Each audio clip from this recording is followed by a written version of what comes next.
Sebuah kapal hantu ditemukan tanggal 31 Oktober tahun 1927 di pesisir Pulau Vancouver, sebelah barat Kanada. Margaret Dollar, sebuah kapal kargo yang sedang dalam perjalanan pulang ke Teluk Seattle, menemukan Ruwei Maru, sebuah kapal nelayan yang telah lama menghilang. Kapal tersebut dalam keadaan rusak. Di dek ditemukan beberapa mayat yang telah berubah menjadi mumi, tulang-tulang yang berserakan, dan sebuah jenazah tanpa kaki. Aroma kematian begitu terasa ketika tim penyelamat tiba di sana. Kabin penuh dengan mayat-mayat yang memumi dan tulang belulang dengan tengkorak yang pecah. Bekas darah tampak bercipratan di seluruh bagian kamar tidur. Bulu-bulu putih, kemungkinan milik seekor burung camar, menutupi lantai dapur. Seutas lengan manusia tergeletak di atas panci. Tak ada air ataupun makanan di atas kapal. Mesin berada dalam kondisi sepenuhnya rusak. Namun dalam ruangan kapten, ditemukan sebuah buku catatan. Tiap halamannya berisi catatan mengerikan mengenai apa yang terjadi di atas kapal tersebut. Menurut catatan ini, kapal Ruwei Maru memiliki status sebagai berikut: berat 19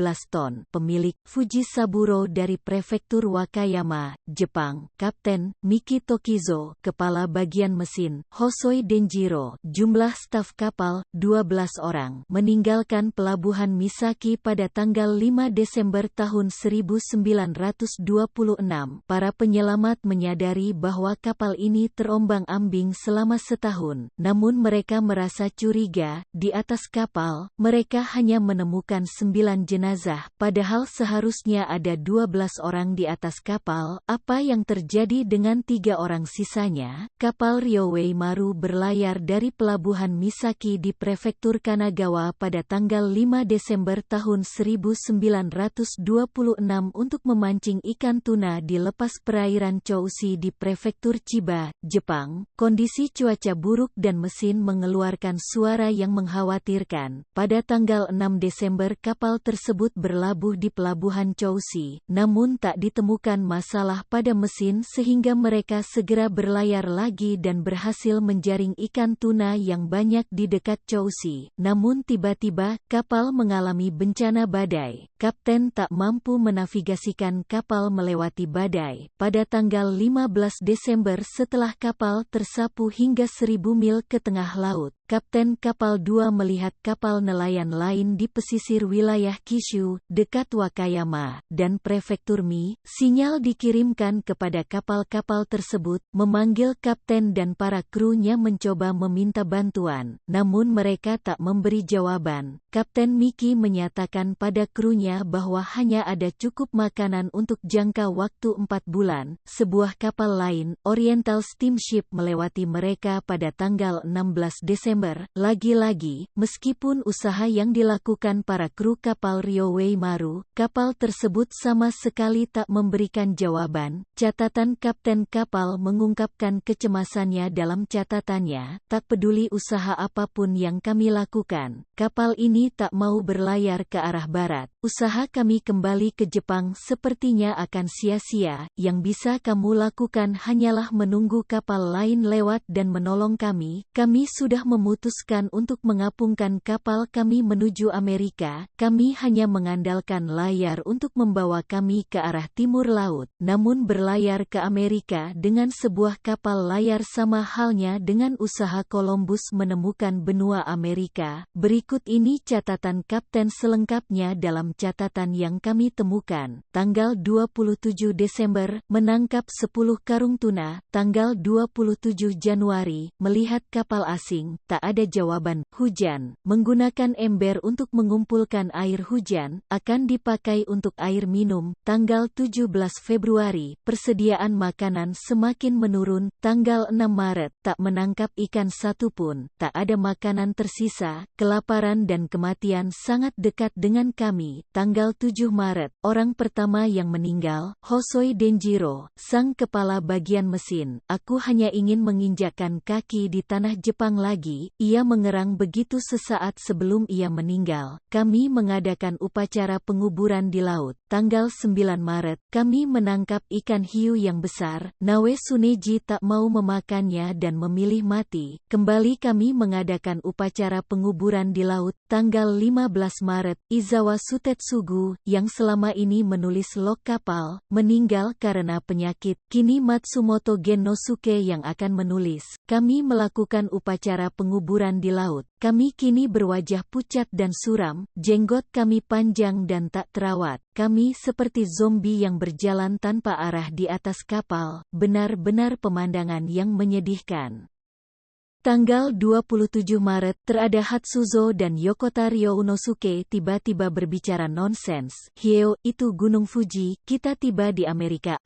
Aku bisa melihat pelangi, ucapan-ucapan gila. Mereka bahkan mengunyah kayu-kayu di sisi kapal. Mereka akhirnya meninggal dalam penderitaan. Kami tak mungkin jauh dari lapisan terdalam neraka. Tanggal 29 Maret, Yoshida Toukichi menangkap ikan tuna yang menyebabkan Mitani Torakichi menjadi gila. Ia mengambil kapak dan mengayunkannya ke kepala Yoshida. Bahkan ketika kami melihat hal semengerikan itu, kami tak punya tenaga untuk menghentikannya. Mitani kemudian bunuh diri. Kami semua menunjukkan tanda-tanda penyakit scurvy karena kekurangan sayuran. Gusi kami mengeluarkan darah dan kami semua tampak berubah menjadi monster. Tuhan, tolong kami. Tanggal 4 April, Kapten Miki berhasil menangkap seekor burung camar di dek dengan tangannya. Kami semua segera menerjang Kapten seperti binatang liar, mencabut bulu-bulu burung itu, dan memakannya hidup-hidup selagi dia berusaha untuk kabur. Daging mentah, darah yang menetes, aku tak menyangka rasanya akan selezat ini. Apakah ini tandanya kami bukan manusia lagi? Tanggal 6 April, Suji Yoshiji muntah darah dan meninggal. Tanggal 14 April, Sawayama Kanjuru tiba-tiba menjadi kasar dan gila dan mulai memotong mayat teman-teman kami. Apakah ini neraka? Aku harap daging manusia ini bisa menyelamatkan kami. Tanggal 19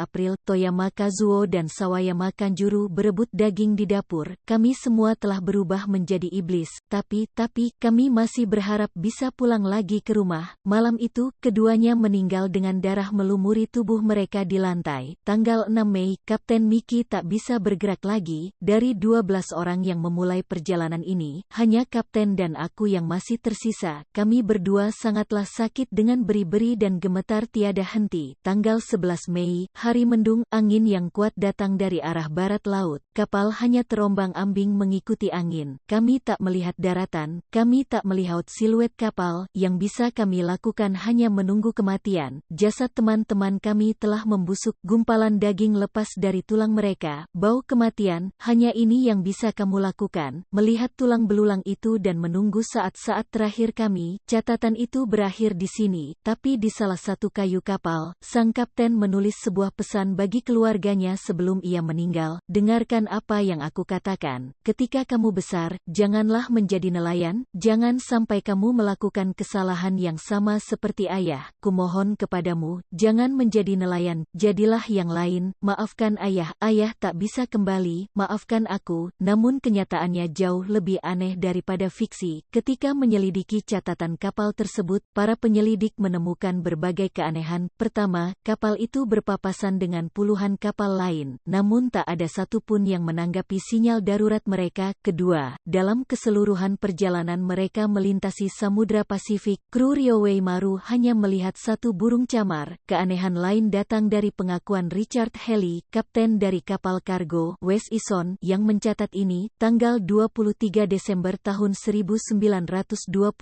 seorang awak kru melihat sebuah kapal kayu terombang-ambing sekitar 1000 km dari Seattle. Kami mengirimkan sinyal darurat, namun tak ada balasan. Kami memutuskan mendekatinya dan di lambung kapal tertulis nama Ryowei Maru. Sekitar 10 orang berdiri di dalam kapal, di belakang jendela kabin, menatap kami. Tak ada yang menyahut terhadap teriakan kami. Mereka hanya menatap kami dengan tatapan kosong lalu berbalik ke dalam. Di dalam catatan Ryowei Maru sama sekali tak disebutkan hal itu. Apa yang sebenarnya terjadi dengan mereka?